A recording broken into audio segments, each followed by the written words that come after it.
Então veio o Senhor e ali esteve e chamou, como das outras vezes, Samuel, Samuel. E disse Samuel: fala, porque o teu servo ouve.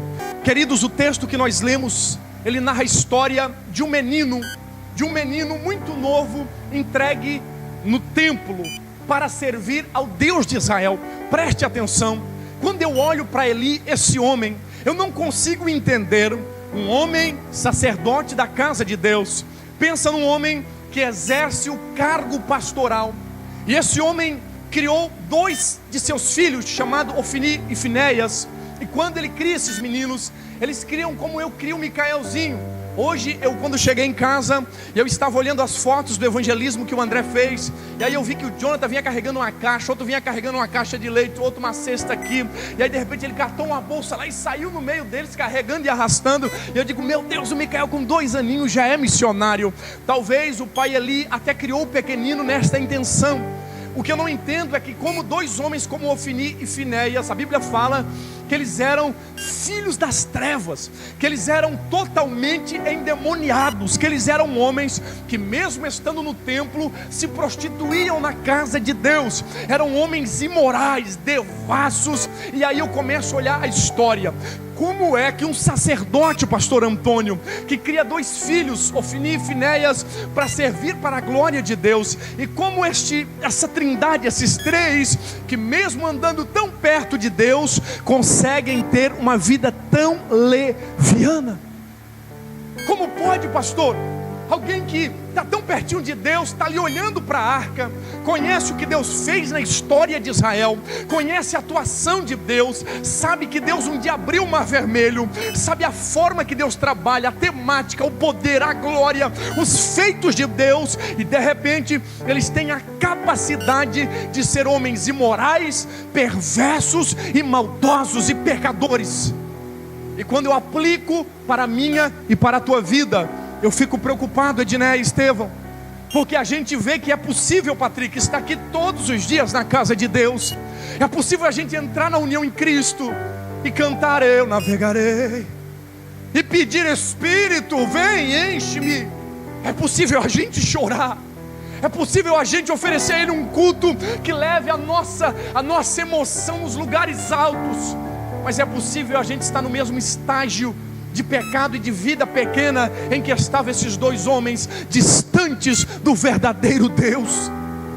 A gente olha as igrejas afora e a gente vê igrejas onde tem liturgia, tem hierarquia, tem história, tem estrutura, tem tudo, só não tem uma coisa: a presença de Deus. Como, pastor? A gente olha para pessoas bonitas, cheirosas, arrumadas, que não faltam cultos, que estão sempre presentes, mas os frutos dela representam que ela está distante de Deus. A gente está olhando uma geração cada dia mais perversa, onde as coisas estão cada dia mais em primeiro lugar e Deus se tornando cada dia mais secundário. A gente olha para os 2 filhos de Eli e vê uma geração perversa e parecido com os dias atuais, onde mesmo estando diante de Deus, face a face com Deus, eles continuam num caminho de perversão. Oxalá que hoje Deus nos desperte, Deus venha nos sacudir e que a gente possa dizer: quem eu sou? Porque a gente olhou para um Samuel, que era um menino entregue pela mamãezinha na casa de Deus para servir, e ele está no meio de 2 imorais, 2 perversos. Ele está no meio de uma casa que não tinha referência, porque o próprio pastor, diz a Bíblia, que acobertava o pecado dos filhos, fazia vista grossa para o erro dos filhos.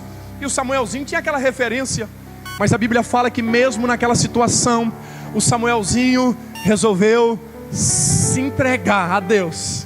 E quando Deus virou prioridade na vida do Samuelzinho, o que acontece? Ele ouve a voz de Deus. É um dia de madrugada, ele está ali pronto para dormir, está tudo pronto.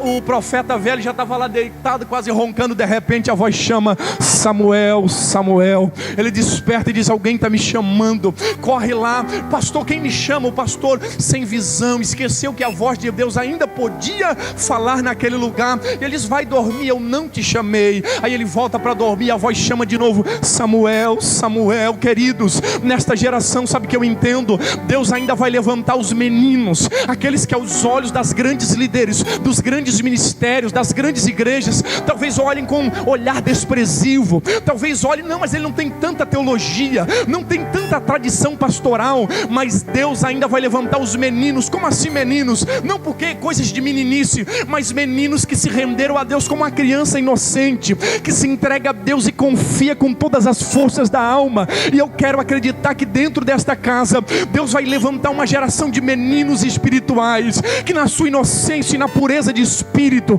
ainda vão ouvir a voz de Jesus e vão dizer: é Jesus que está falando comigo, que Ele está dizendo, Ele está me convidando a não andar perto de Jesus e mesmo assim distante, mas ouvir a voz dEle e atender o chamado dEle e dizer: eis-me aqui, Senhor. Está aqui esta geração, levante a tua voz e aplauda Ele dizendo: glória, eis-me aqui, Senhor, aleluia, glória.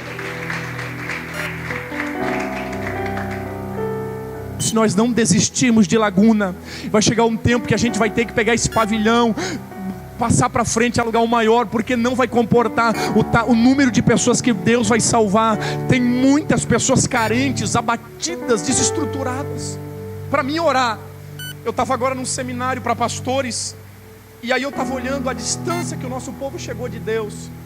Tivemos mais ou menos 1h30 de louvor, e o louvor era lindo por sinal, uma estrutura tremenda, parecia um playback a banda. E aí tinha muito pouquinho tempo para a palavra, muito pouquinho, a palavra foi desprezada. E aí dentro daquele louvor cantavam-se: Paizinho, Jesusinho, meu amorzinho. E aí abraça, aí mandava a gente tinha que se abraçar. E Paizinho, Paizinho, Paizinho. Eu fiquei 1 hora ouvindo aquele Paizinho, cheguei em casa, sonhei: Paizinho. E aí Jesus falou comigo aquele dia, dizendo: poxa, lembra de Apocalipse? Um dia eu vou separar esse povo, meu filho. E alguns eu vou dizer: vinde aqui para a minha direita, vinde bendito de meu Pai. Por quê? Tive fome, me destes de comer, tive sede, me destes de beber, tive frio e me acalentasse. Aí vão dizer os da direita: mas como eu fiz isso? Quando abraçastes a um dos meus pequeninos, quando fizestes a um dos meus pequeninos, fizeste a mim. E aos da esquerda ele vai dizer: apartai-vos de mim, porque eu não te conheço. Mas pastor, mas Jesus, eu preguei no teu nome, eu profetizei, eu adorei, eu cantei, Paizinho. Eu não te conheço. Como nós exercemos uma vida em Jesus? Quando nós começamos a ser luz que resplandece sobre as pessoas à nossa volta. Não importa quem é que ficou lá na tua casa, mas tu vai chegar em casa, você tem um abraço, um sorriso, uma palavra de Deus. Você tem refletido o amor de Jesus no teu trabalho? Ou você tem inimizade com todo mundo, você não se dá bem com ninguém, você não tem uma palavra de Jesus para alguém? Querido, Deus deu espada na nossa mão.